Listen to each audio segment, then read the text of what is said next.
ka foli bɛ an lamɛnbagaw bɛɛ lajɛlen ye. An ka bi Malikura musow ka kɛnɛ kɛrɛnkɛrɛnnen kan, an bɛna kuma fɛn min ye musow jɔyɔrɔ ye Mali jamana kɔnɔna na politique ko ta siraw kan. An ye kɔlɔsi kɛ k'a fɔ ko hakaja hakɛ dɔ bɛ yen nɔ n'a bɛ wele ko 052 n'a hakɛ tigɛra nin y'a san damadɔ ye ka jɔyɔrɔ ka di musow ma fan bɛɛ fɛ.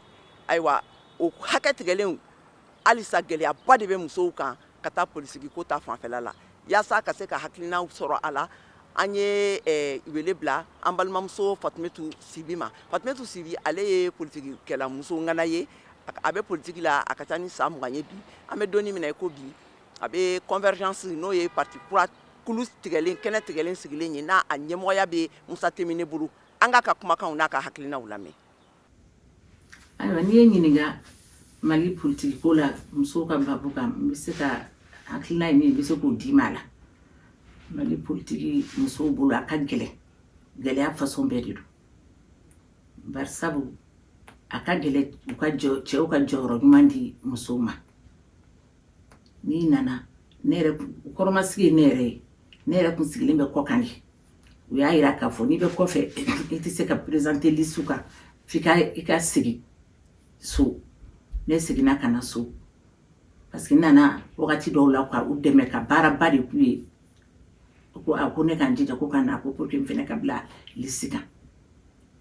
Ala y'a kɛ ne nana o hukumu kɔnɔna na ka na o baara kelen kɛ mais généralement musow bɛ sɛgɛn dɔrɔn de quoi. Musow ta ye dafali dɔrɔn de. I bɛna dɔrɔn ka baara de kɛ ka mɔgɔ jama labɔ ka fɛnw kɛ.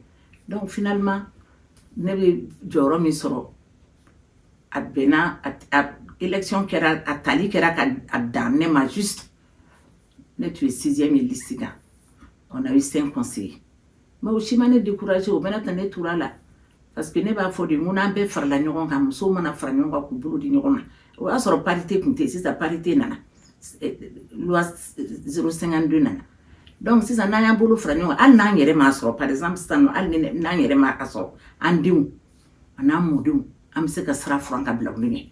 Ne b'a fɛ de vraiment musow an k'an bolo di ɲɔgɔn ma an bɛɛ ka jɛ ka baara kɛ pour que sira bɛ dayɛlɛ musow ɲɛ quoi pour que an denmusow n'an mɔdenw bɛ se ka taa sɛnɛ tɛ kɛ sɛnɛ fu ye a la quoi. Ni gɛlɛya minnu filɛ nin ye n'a a bɛ Mali politique ko nin sira kan musow ta fanfɛla la ayiwa mun de bɛ se ka kɛ yaasa musow bɛ se ka bɔ nin gɛlɛya la muso caman olu bɛ se ka élu ye ka yɛlɛma don musow ka taabolow la Mali yɛrɛ jamana kɔnɔna na u ka hakɛkow ta sira kan. An ka Fatumetu Sibi lamɛn tuguni o kan. Musow ka fara ɲɔgɔn kan et puis muso minnu b'a fɔ n tɛ politique la n t'a kɛ tan u bɛ décourager n'i taara élection kelen na n'i ma fɛn n'i ma taa ɲɛ i bɛ timilangoya o kana kɛ.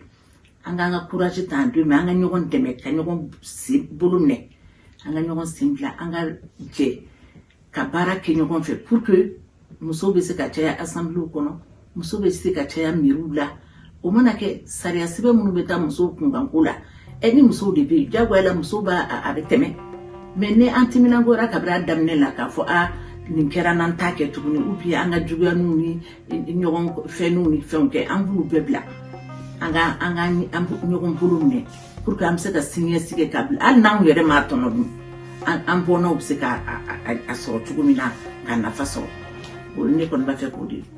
Awa an balimaw nin tun ye an ka bi Malikura musow ka kɛnɛ kɛrɛnkɛrɛnnen ye awa an bɛ foli lase kɛ aw ma awa a k'an bɛn waati wɛrɛ.